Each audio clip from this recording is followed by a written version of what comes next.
She was a billionaire, untouchable, feared in boardrooms, and praised in magazines. He was a homeless man, sleeping under a bridge with nothing but the clothes on his back. Their worlds were galaxies apart, destined never to collide, until the day he bent down on a crowded Lego street, picked up a platinum credit card, and chose to return it to the stranger who dropped it. That stranger was her. From that single act of honesty, everything changed. A woman who could buy anything suddenly found her heart drawn to a man who owned nothing. But when the billionaire saw the one who had returned her lost card, when she truly looked into his eyes, what she did next shocked everyone. Why would a billionaire risk her empire for a homeless man? Who was he, really, beneath the rags and calloused hands? What drove her to take his side when the world laughed? And what choice would shake the city to its core? The afternoon sun pressed down hard on Lagos Island, making the asphalt shimmer. Car horns tangled with the shouts of hawkers, and Amina Lawson, 35, billionaire, and untouchable in every magazine profile, stepped out of her sleek black SUV with the air of someone who had never lost control of anything in her life. Her driver tried to shield her with an umbrella, but she waved him off. She hated looking fragile in public. All she wanted was suya. That smoky, peppered beef from the roadside stall she used to eat as a teenager. A little reminder that she wasn't completely swallowed by glass towers and boardrooms. She told herself it was nostalgia, but really, she craved something real in a life padded with fakes. Her heels clicked against uneven pavement as she approached the stall, heads turning, whispers rippling. Is that Amina Lawson? Cameras glinted. She pretended not to notice. With precise elegance, she slid her platinum credit card across the counter, bought a small foil wrap of suya, and slipped it into her handbag. Then she turned sharply, phone buzzing in her hand, already scrolling through an email about a hostile takeover deal. She didn't notice the card slip from her purse, skittering across the dusty ground. Minutes later, back in her SUV, Amina's pulse spiked. Her wallet felt too light. Her card was gone. A cold rush filled her chest. It wasn't just money, it was access. That card was tied to every executive account, every offshore transfer. If it fell into the wrong hands, her empire wasn't just at risk, it could collapse in days. Find it, she snapped at her driver, her voice sharper than broken glass. She stepped out, ignoring the sweat that threatened to ruin her makeup. Her heels dug into the dust as she retraced her steps, scanning the ground, heart hammering harder with each second. Then a voice cut through the noise. Calm. Low. Almost too steady for the chaos of the street. Madam, are you looking for this? She turned. And froze. A man stood a few feet away. His shirt was faded, his trousers frayed, his sandals barely holding together. He looked like he belonged to the shadows under the bridge where the homeless slept. But in his hand, held with surprising care, was her platinum card. The crowd around him parted slightly, some sneering, others whispering. But the man's eyes didn't dart with the hunger of a thief or the calculation of a scammer. They were steady, focused only on her. Amina's instincts screamed danger. Her mind flashed through every boardroom betrayal, every man who had smiled just before stabbing her with contracts and lies. Yet here was a stranger, ragged and poor, holding her entire empire between his fingers, without flinching. Where did you get that? She demanded, her voice trembling in a way she hadn't allowed in years. He stepped closer, slow, careful, as though returning a crown. He extended the card with both hands. You dropped it, he said simply. No smile. No expectation. Just fact. The air seemed to thin. For the first time in a long time, Amina Lawson had no script prepared. Her manicured hand hovered, not yet taking the card. The thought flashed, what kind of man returns a fortune without asking for anything in return? And deep down, against her will, something inside her whispered, this is no ordinary man. Amina's fingers finally closed around the card, her manicured nails brushing against his rough calloused hands. The contrast startled her. He could have pocketed it, sold it, vanished into the crowd. Yet here he stood, empty-eyed but steady, returning what could have bought him years of comfort. She cleared her throat, slipping the card back into her purse. "What do you want?" Her tone was sharp, defensive, the way she spoke to men who always wanted something: contracts, access, favors. The man shrugged. "Nothing, madam. You dropped it. That's all." The crowd around them laughed softly, mocking him, mocking her. Amina hated being on display. With quick calculation, she reached into her purse, pulled out a wad of crisp naira notes, and extended them. "Take it," she said coldly. But he didn't move. His eyes flicked down at the money, then back up to hers. Something almost like sadness passed across his face. "I don't need that." Her driver scoffed. "Foolish man. Do you know who this is?" The man simply turned, about to walk away. And that unsettled Amina more than any beggar tugging at her sleeve ever had. She found herself blurting, "Wait. At least let me buy you food." That made him pause. His head tilted, considering. Then, with a small nod, he followed her back to the stall. The owner, wide-eyed, nearly dropped his knife when he saw Amina Lawson and a homeless man side by side. "2 plates," she ordered, sitting at one of the rickety benches. The man sat opposite her, folding his hands together. He bowed his head and muttered a prayer, so soft only she could hear, "Lord, thank you for this food. May it strengthen me to keep walking the right path." Amina blinked. Gratitude? From someone who had nothing? She couldn't remember the last time she had prayed before a meal. They ate in silence for a few minutes. She found herself studying him, the sharpness of his cheekbones, the lines of exhaustion etched into his forehead, the steady rhythm of someone who once had structure. He chewed slowly, like a man taught to savor. Finally, she broke the silence. "What's your name?" "Chaik," he said. "Chaik Obi. And what exactly do you do, Chaik?" Her tone was pointed, almost cruel, as if daring him to admit the obvious. He swallowed, looked her in the eye. "At the moment? Survive." That answer knocked something loose inside her chest. She masked it with a small laugh, tilting her head. "So you refuse money, but you survive. How?" A shadow crossed his face, but his voice remained calm. "I work odd jobs. Sweep the street sometimes, carry loads. Sleep under the bridge when it rains. It is not much, but my father used to say, if you lose wealth, don't lose your character." For a second, Amina forgot the cameras, the stares, the whispers. She forgot the deal waiting in her inbox. She was staring at a man with nothing, and yet, somehow, he looked richer in conviction than the billionaires she negotiated with. The suya finished, he pushed the empty plate aside, wiped his hands carefully with a torn handkerchief, and stood.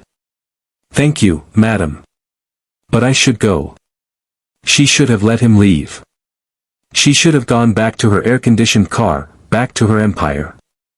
Instead, she felt a strange pull, like she was watching the ending of a story before it even began. "Chaik," she called softly. He turned, waiting.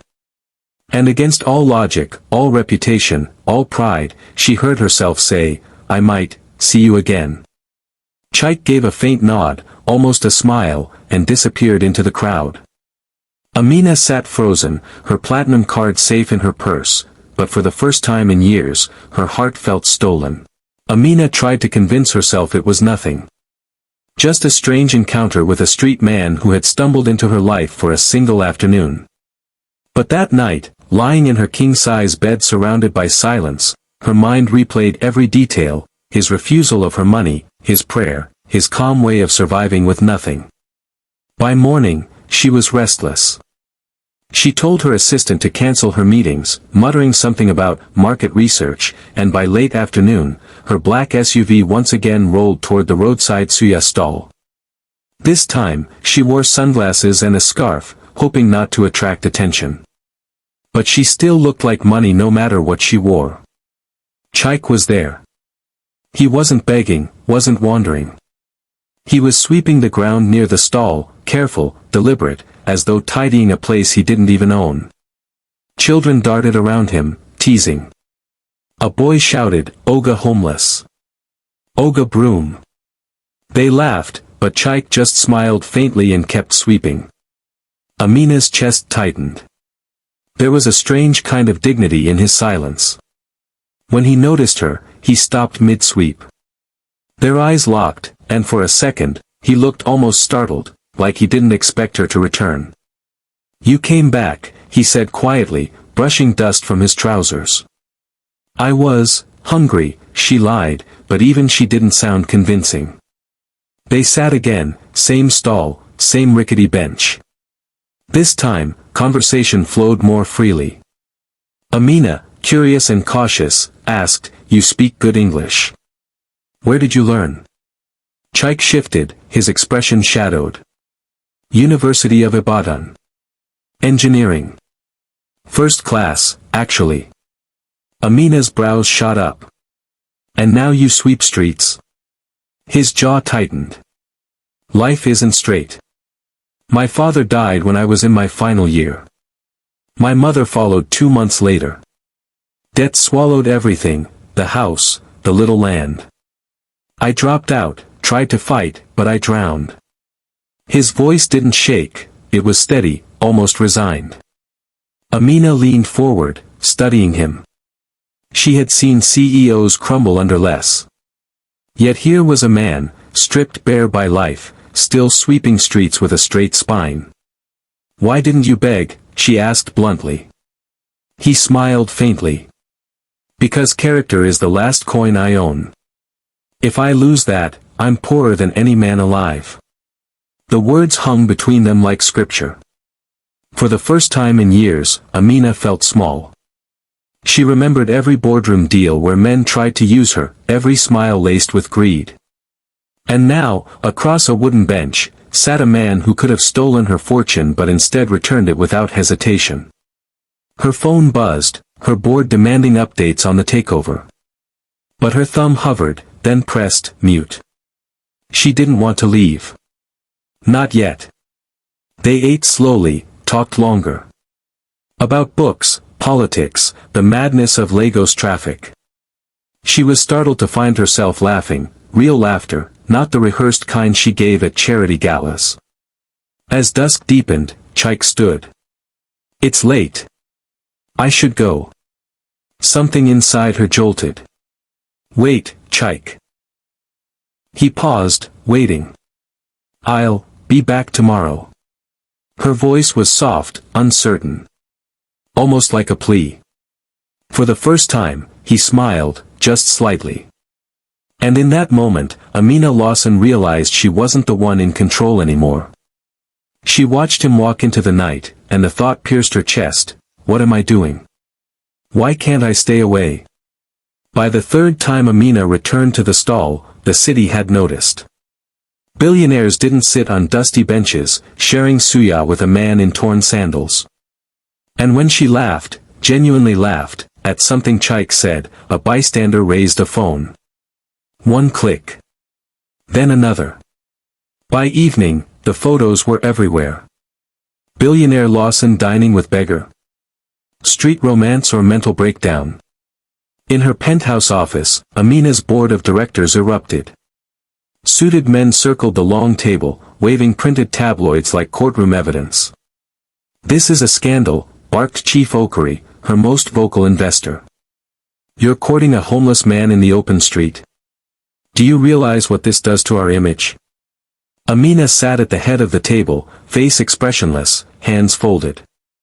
She had faced government regulators, hostile competitors, and Wall Street sharks.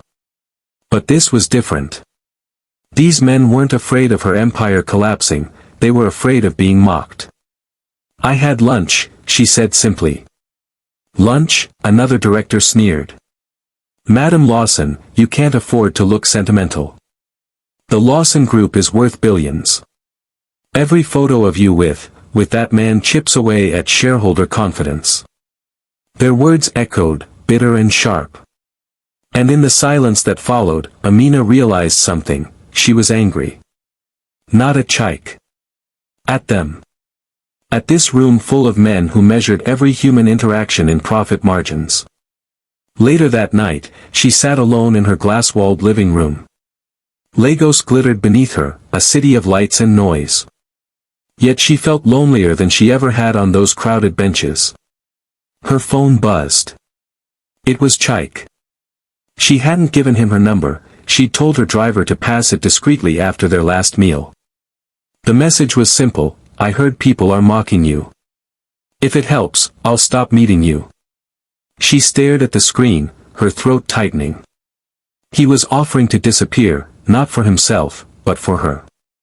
The next day, against her board's furious warnings, Amina returned to the stall. This time, the press was waiting. Cameras flashed, reporters shouted. "Madam Lawson, are you dating him? Is this charity or romance? Will you adopt your beggar boyfriend?" The stall owner looked terrified. Chaik sat quietly, eyes lowered, as though he knew this circus would come. Amina sat down beside him, ignoring the noise. Her voice cut through the chaos. "Chaik. Eat." He lifted his head, meeting her gaze. For a second, the world dissolved, the tabloids, the cameras, the men in suits. It was just them, a billionaire and a homeless man, sharing suya on a wooden bench. But as the cameras clicked, she saw the pain in his eyes. Not shame for himself, shame that she was being dragged through ridicule because of him. That night, Amina sat in her car after dropping him off, her chest burning with conflict. Could she keep seeing him? Or was she risking everything she had built? And the question that haunted her most: why does losing him feel like a greater risk than losing my empire? The storm inside Amina wouldn't quiet. For 3 nights she lay awake in her penthouse, staring at the city lights. Her board's words echoed: "You'll destroy your reputation for a beggar." Her investors threatened to pull out. Even her closest friend had whispered, "Be careful, Amina. People are laughing." And yet, every time she thought of cutting him off, she remembered his message: "If it helps, I'll stop meeting you." He was ready to vanish for her sake. That was the opposite of every man she had ever known. On the 4th night, she sent a driver to fetch him. The instructions were simple: bring him to her private dining room. Chaik entered cautiously, wearing the same worn shirt, freshly washed. His sandals squeaked on the marble floor. He paused at the sight of the glittering chandelier, the long polished table set with silver cutlery. "This place," he murmured. "It's like a palace." Amina sat at the head, sipping wine, her face unreadable. She gestured. "Sit." He obeyed. Servants brought dishes: steak, grilled fish, vegetables, meals he hadn't seen in years. Chaik bowed his head and prayed softly again before touching the food. She watched him, her expression softening despite herself. But then she reached into her clutch and slid something across the table. A checkbook. She signed her name with a sharp flick of the pen and pushed the slip toward him. The number was blank. "Fill it," she said coldly. "Take whatever you want." The room went silent. The ticking of the antique clock sounded like thunder. Chaik stared at the paper, then at her. Confusion flickered in his eyes, then hurt. He pushed the check back gently, his voice low but firm. "Is this a test?" Her throat tightened. "Maybe. I need to know." He shook his head slowly. "Madam, Amina, gratitude is not for sale. Trust is not for sale. You gave me food, I gave you honesty. That's all." Her facade cracked. For years, men had smiled, taken, demanded. And now a man with nothing refused everything. She leaned forward, her voice unsteady. "Do you know how many people would sell their soul for a fraction of this?" Chaik's reply was quiet but sharp: maybe they never learned what it feels like to lose everything but still hold on to your soul. Silence. Even the servants looked shaken. Amina's fingers trembled on her wine glass. She had set the trap, certain he would grab at wealth like every other man.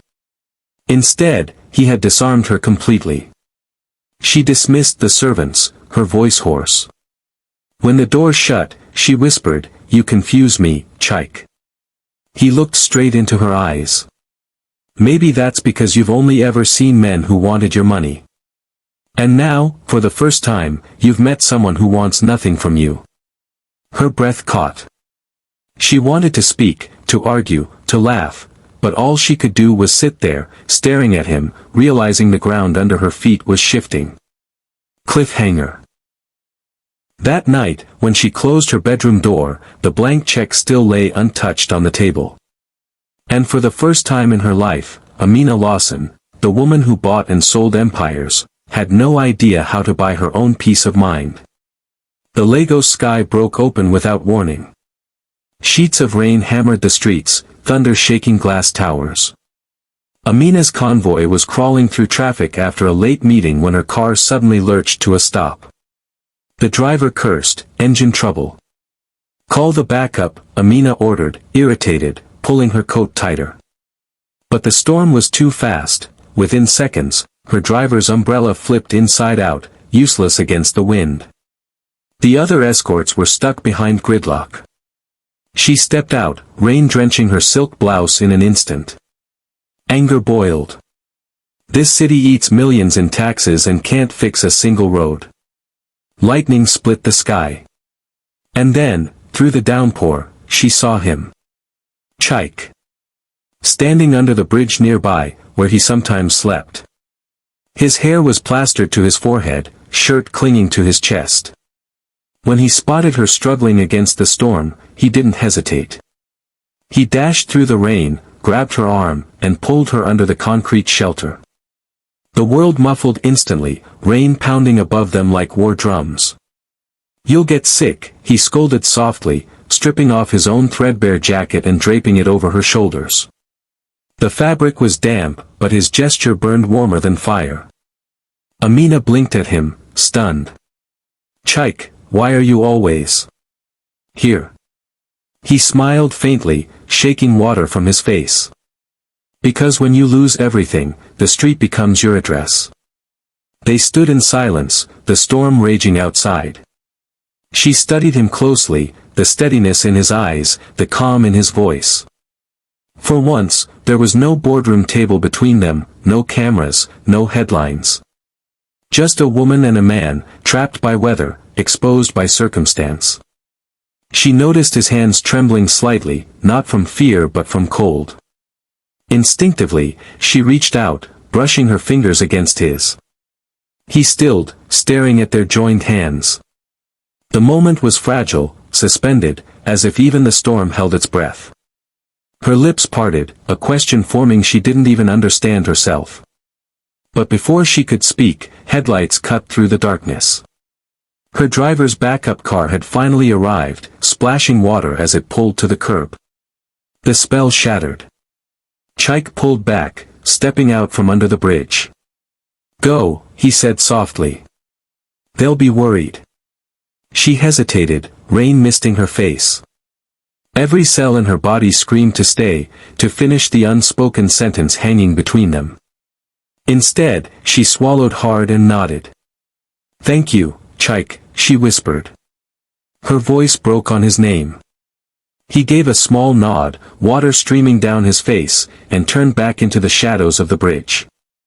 She climbed into the car, heart pounding against her ribs, clothes damp against her skin. But even as the wipers cleared the rain from the windshield, she couldn't wipe the image from her mind, Chaik standing in the storm, fearless, selfless, like a man built to weather what she couldn't. As the car pulled away, Amina pressed her hand against the glass. "Why does it feel like I just left behind more than a man, like I left behind the only shelter I've ever truly had?" The charity gala was supposed to be her stage. Every year, Amina Lawson dazzled the city's elite in gowns worth more than houses, writing million naira checks for causes that polished her reputation. The media cameras loved her. The board expected her to shine. But that night, as she descended the marble staircase of the Eco Hotel ballroom in a glittering emerald dress, whispers followed her like a shadow. Not about her empire. Not about her beauty. About him. She's lost her mind. Imagine, dining with a beggar. Scandalous. Reckless. She'll drag us all down. The gossip was knives disguised as laughter. Every step she took felt heavier. At her table, surrounded by investors and old money aristocrats, the ridicule grew bolder. One woman, dripping in diamonds, leaned across with a cruel smile. "Amina dear, is it true? Did you really let that street cleaner share suya with you?" Laughter rippled. Glasses clinked. Another man snorted, "Perhaps she's planning to hire him as a butler. Or better, wash the dishes tonight." The table roared. Amina's grip on her wine glass tightened until her knuckles whitened. Every instinct told her to rise above it, to smile like a queen immune to arrows. But something inside her snapped. She set the glass down with deliberate calm, the crystal ringing like a bell. Her voice was low but sharp enough to slice through the laughter. "That man," she said, each word laced with steel, "has more honor than every man in this room combined." The table fell silent. The laughter died. Even the orchestra's violin seemed to hesitate mid-note. From the shadows of the hallway, unseen by most, Chaik froze. He hadn't meant to be there, he had come quietly, hoping to thank her for a small favor she'd arranged. He hadn't expected to overhear his own name reduced to mockery. And now, he heard her defend him, fiercely, unapologetically, against Lagos' most powerful. His chest tightened. His throat burned. No one had ever fought for him, not since his parents died. Back at the table, the silence fractured into uneasy murmurs. One man muttered, "You'll ruin yourself for him." Another scoffed, "You've lost perspective." But Amina didn't flinch. She turned her gaze to the chandeliers above, refusing to give them her eyes. Inside, though, her heart was hammering. She had just crossed a line. She could feel it, the board would retaliate, the tabloids would feast. But for once, she didn't care. Later that night, when the gala ended and the crowd dispersed, Amina stepped outside into the humid night air. She inhaled sharply, needing silence after the suffocating laughter. And there he was. Chaik stood near the valet stand, half hidden in the shadows, as though he didn't belong. When she saw him, her chest constricted. His eyes were wet, though the rain had stopped hours ago. "You heard," she whispered. He nodded slowly. His voice was rough. "No one's ever spoken for me like that." For a moment, silence stretched, heavy with something unnamed. Then Chaik turned, as if to leave, his voice breaking. "But I can't let you destroy yourself for me." For days after the gala, Amina's world spun in chaos. Headlines mocked her. Investors whispered betrayal. Yet, beneath all the noise, one truth burned steady: the only person who hadn't asked her to change was the man society mocked most. So one evening, she made a decision her staff called madness. She told her driver, "Bring Chaik. Not to the office. Not to the stall. To my home." When the SUV pulled up outside her mansion, Chaik stepped out slowly. His eyes lifted to the towering iron gates, the sprawling gardens, the marble fountains lit by golden lamps. He froze, sandals sinking slightly into the polished driveway. "Is this yours?" he asked, his voice hushed. Amina stood at the entrance, a simple white gown flowing around her. No jewelry, no makeup. Just her. She gave a small nod. "Come inside." The guards snickered. One muttered, "The beggars come to play prince." Another whispered, "What is she thinking?" Their laughter stung more than Chaik wanted to admit. Still, he lifted his chin, his back straight, and walked forward as though the gates of heaven had opened. Inside, the grandeur was overwhelming. Chandeliers blazed above. Gold-framed art lined the walls. The scent of roses lingered from vases taller than him. Chike stopped in the foyer, almost dizzy. His hand brushed the smooth marble, as if to check it was real. "You live in a palace," he whispered. "No," Amina replied, her voice softer than he'd ever heard. "I live in a cage." He turned sharply. She was standing at the bottom of the grand staircase, barefoot.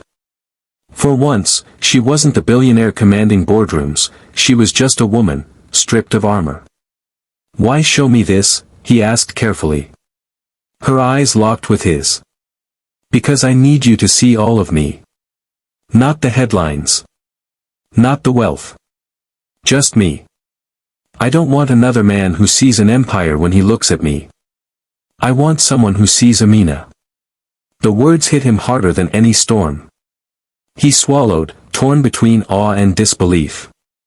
"You're asking me, a man with nothing, to see you?"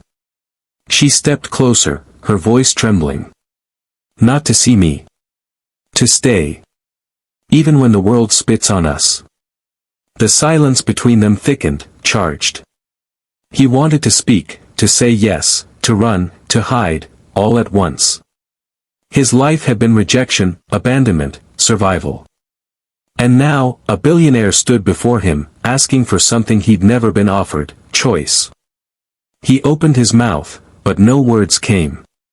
Only a single tear slipped down his cheek as the weight of her request pressed against every scar in his heart. The mansion was quiet, heavy with unsaid words. Chike stood in the middle of the vast sitting room, marble floors gleaming beneath his worn sandals. Amina paced slowly, her bare feet silent against the polished stone. "You shouldn't have brought me here," Chike said finally. His voice was steady, but his eyes betrayed the storm inside. "Your people already laugh. Your board already threatens. This only makes it worse." Amina turned sharply, her gown flowing like smoke. "Worse for who? For them? Or for me?" "For you," he replied without hesitation. "I can survive shame. I've lived with it. But you," he gestured at the chandeliers, the wealth surrounding them. "You stand on a mountain. If you fall, you break everything." She stopped pacing. Her eyes softened, a flicker of vulnerability slipping through. "You think I don't know that? Do you think I don't feel the knives in every laugh, every headline?" Her voice cracked. "But tell me, Chike, what is the point of owning a mountain if you're still alone on the top?" He blinked, startled. He had expected pride, defiance, never this raw confession. She stepped closer, her breath trembling. "All my life, men have wanted my money. They have smiled at me while calculating what slice of my empire they could carve out. And then, you appeared. With nothing. And for the first time, I found someone who wanted nothing from me." Chike's throat tightened. He wanted to speak, to push her away for her own safety. But his chest ached with a truth he'd buried for weeks, he wanted her, too. She stopped inches away, searching his face. "Chike, I don't want another businessman. I don't want another suitor who sees me as an investment. I want," her voice dropped to a whisper, "someone who won't let go of me. Even when the world spits on us." Silence. He stared at her, stunned. Every scar of abandonment screamed at him to run. Every instinct of survival urged him to say no. But his heart, the same heart that had carried him through nights under bridges, days of hunger, humiliation, pounded a different truth.